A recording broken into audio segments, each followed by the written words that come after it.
Who's actually going to get the most out of a Linto sunroom? And who should probably keep scrolling?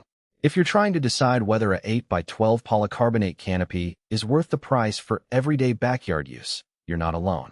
Link is in the description if you want to check the product details on Amazon.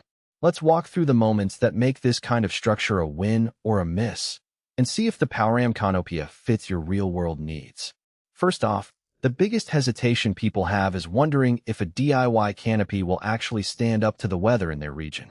You've probably seen those cheap tarpover frame rigs that sag after a single rainstorm, or the clear panel greenhouse that turns your patio into a sauna in July.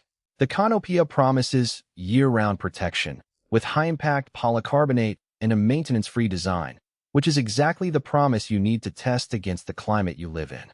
If you're in a place that sees heavy snow, strong winds, or intense UV, you'll want to know whether the material can handle it without cracking or warping.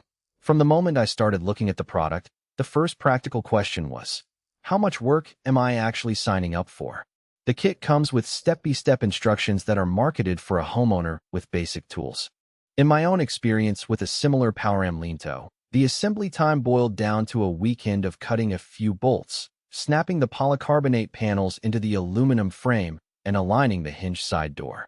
No specialized drill bits or welding torch required. If you're comfortable with a screwdriver and a drill, the learning curve is modest. But if you've never built a shed or a pergola, you should budget a full day for the inevitable "where does this piece go?" moments. Now, let's talk about the actual use cases. For families that want a sheltered spot for kids to play while still being outdoors, the clear panels let daylight flood in without the glare of a fully glass wall. The polycarbonate is lighter than glass, so the structure doesn't feel oppressive, and the white frame blends nicely with most home exteriors. I've seen a couple of owners use it as a mudroom extension. You can park the car under the canopy, unload groceries, and stay dry while you step inside.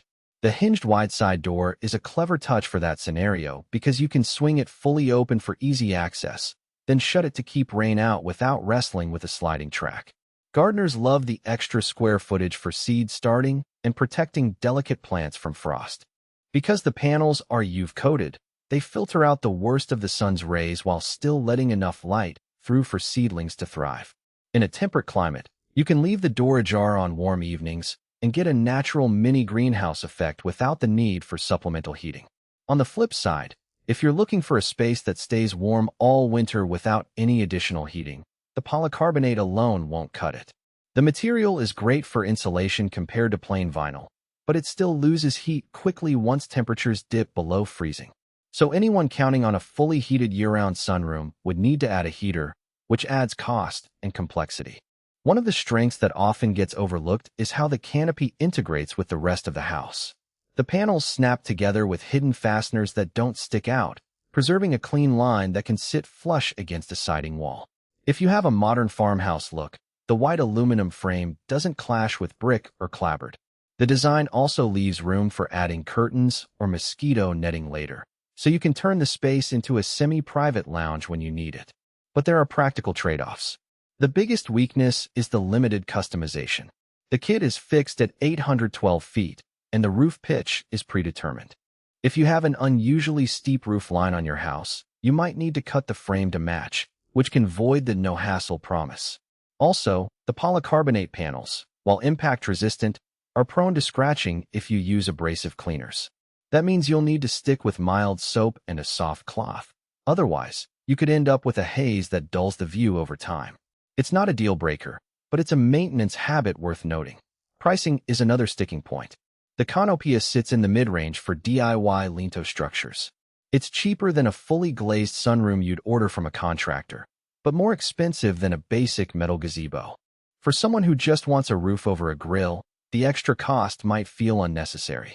However, if you're already planning to use the space for multiple purposes, play area, mudroom, greenhouse, occasional outdoor office, the value spreads across those functions.